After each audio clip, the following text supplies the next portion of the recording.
And they even have, you were checking out our Metal Maidens on it. They have there's a new line of comics called Kiss Girls. Yeah, dude, I saw that. I was like, come on, what else are they going to do? I know. That's what they're going to do. Yeah. That's actually funny. Like 3 days ago, some guy was talking to some dude, and he's like, would you guys ever do comics? And I was like, what are we, Kiss? Like, I don't know. Hell yeah. It'd be a good idea, though. Danny Filth from Cradle of Filth is about to release a comic. I actually heard about that a couple of years ago. We just played Anthrax.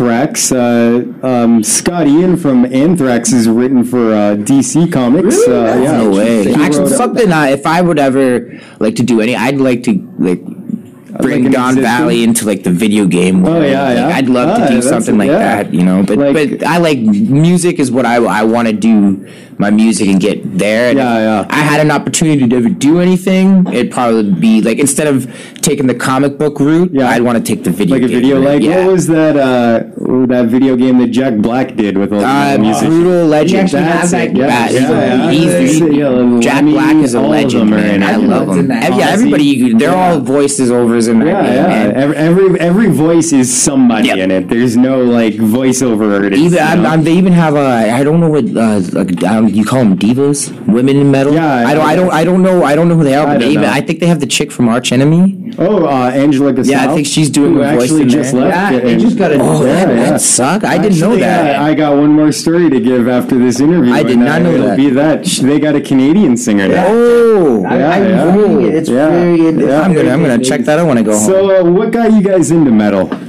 To be honest, these guys right here. Parkway Drive? Yeah. We always we listen to a lot of Slipknot. Oh, yeah. And then Incubus. We always wanted heavier. Yeah. System of a Down. Yeah. As soon as we started, we never really listened to metalcore or hardcore or anything. Behemoth and all that kind of stuff was way too crazy for us at a point. In high school, 16 years old, way too crazy for us.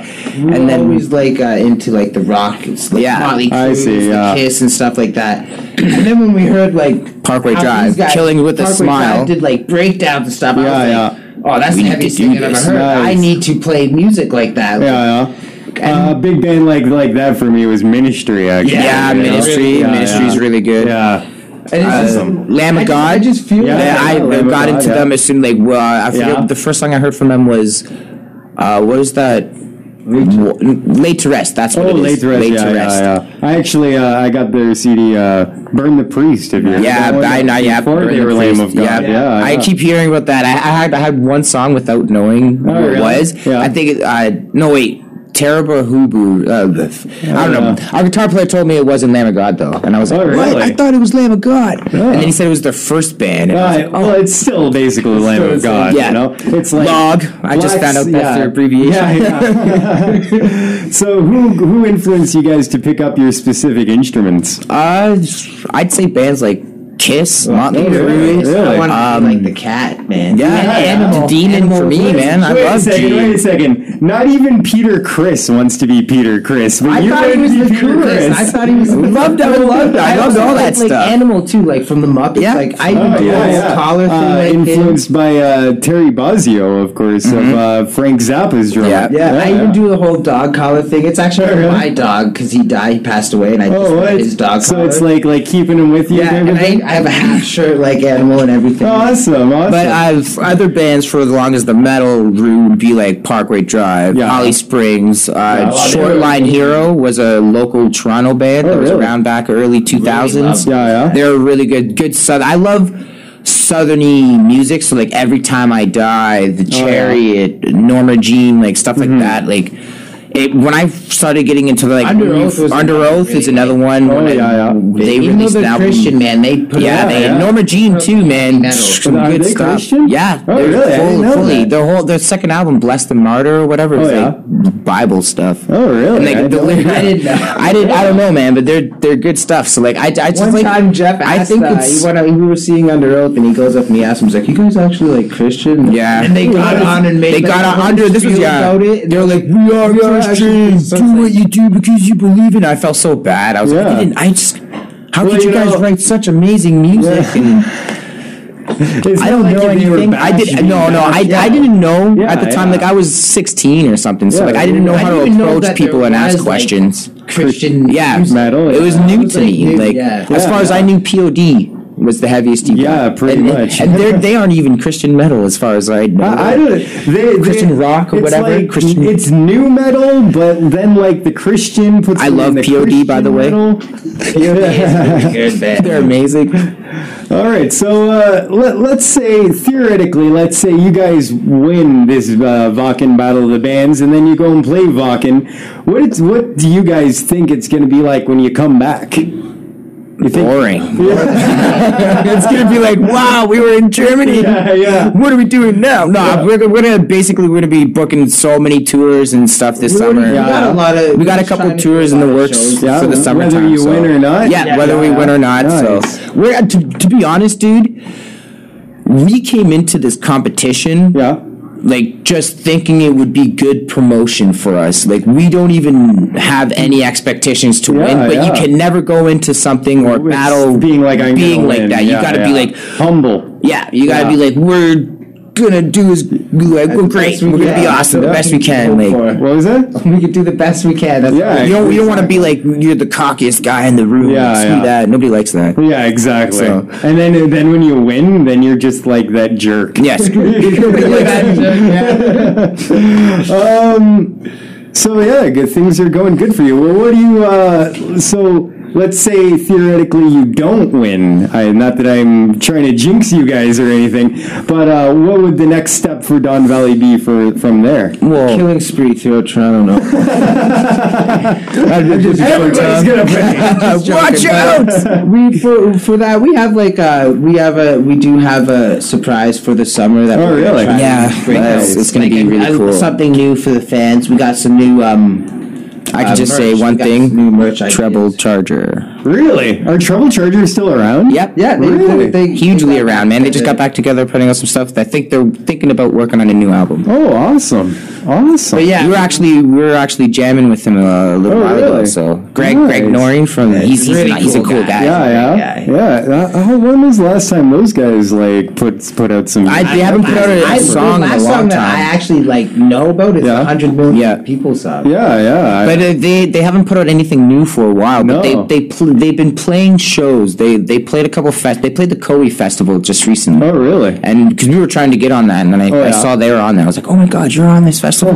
He's like, yeah, we're actually rehearsing tonight. Blah, blah, blah. And I was like, wow, you're cool. And I grew up listening to your music, man. And then after that, we just have we have maybe some more merch stuff to come out. We're planning on doing some video playthroughs for some songs. Nice. We're gonna release a fan. We're gonna be re-recording an old fan favorite called "Suck It Back." Oh yeah. And we're thinking about doing we're gonna be doing a live video for this song, and a live off the floor recording. So nice. Everything's gonna be what you hear live, and it's gonna be it's gonna be our first official Don Valley video, so awesome. It's going to be a cool little thing, and the song is going to be available everywhere for free. Oh, awesome! It's going to be for the fans. It's to say thank you for your support and everything. Nice. It's nice to see. Local bands I tend to think don't know to pay to give thanks to the band.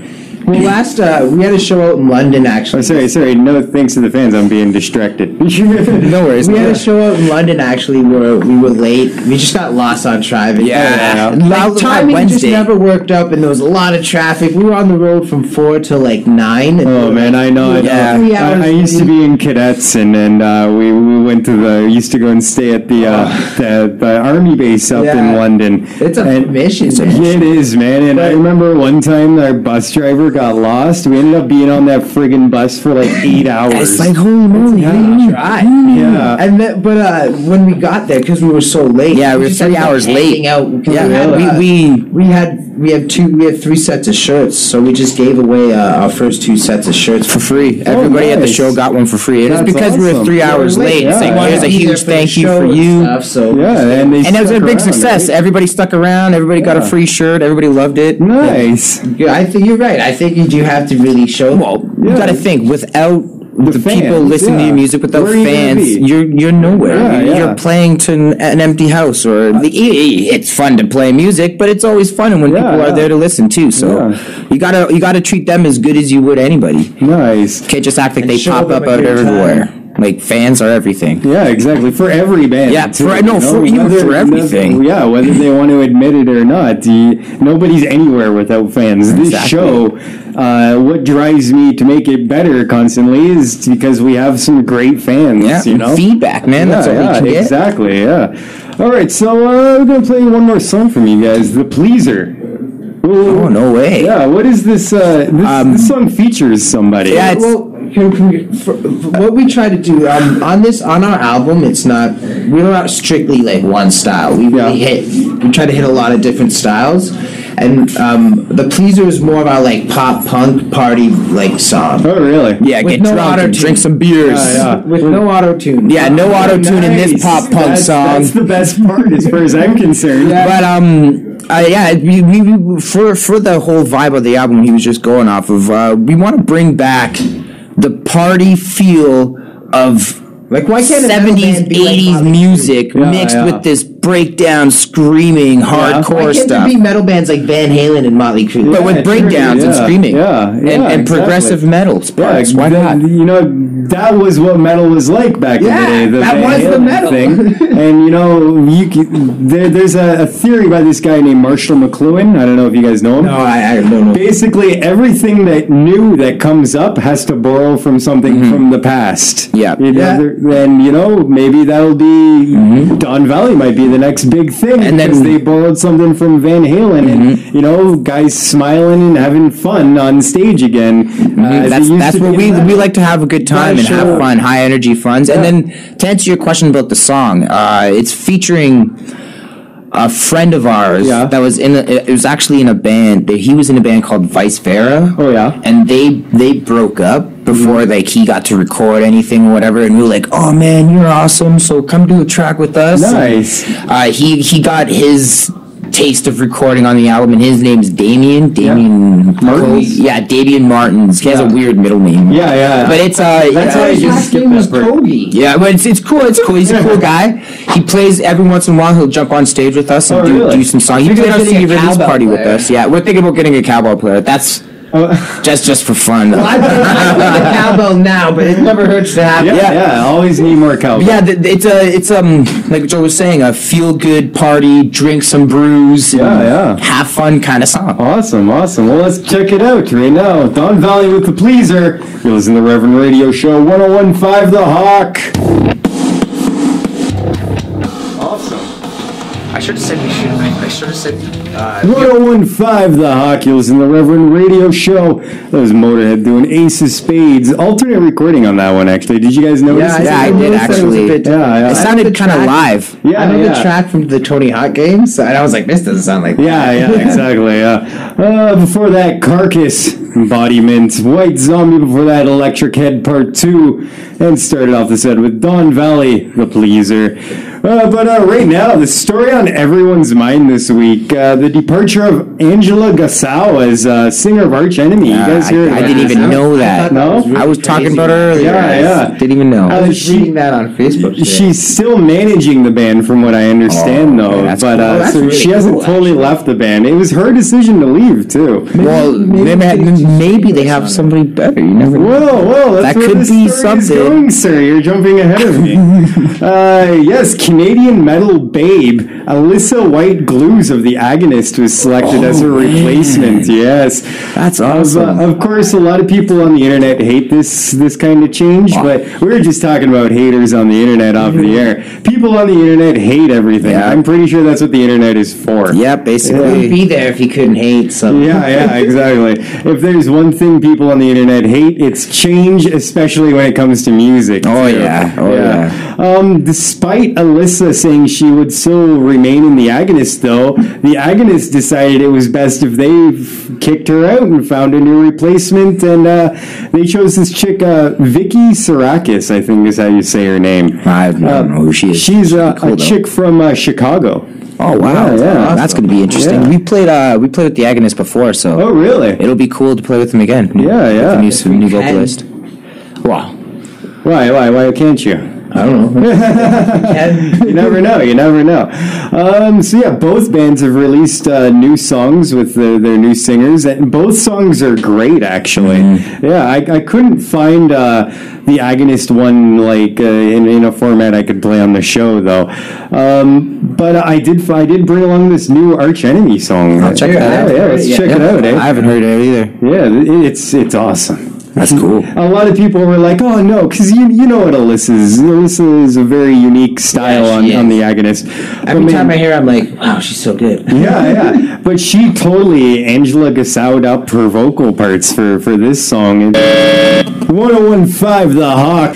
I just want to say thank you to Don Vally. You guys did great on the interviews tonight. Thank you for having us. Yeah, and good luck on your quest through Vakken. Yeah, thank you very much, man. It's going to be a freaking hell of experience for us. Yeah. And if you guys ever have something to talk about, or you're just in the area, give us a call. We'd love to have you back on. Oh yeah, man. All right. What did you think of that new Arch Enemy stuff? By the way, I thought it was awesome. Very happy. I'm definitely going to check it out. I like the breakdown at the end. Yeah, it's amazing. Very I know. All right. Well, for the Reverend Radio Show in the Hawk 101.5, I'm the Reverend saying amen.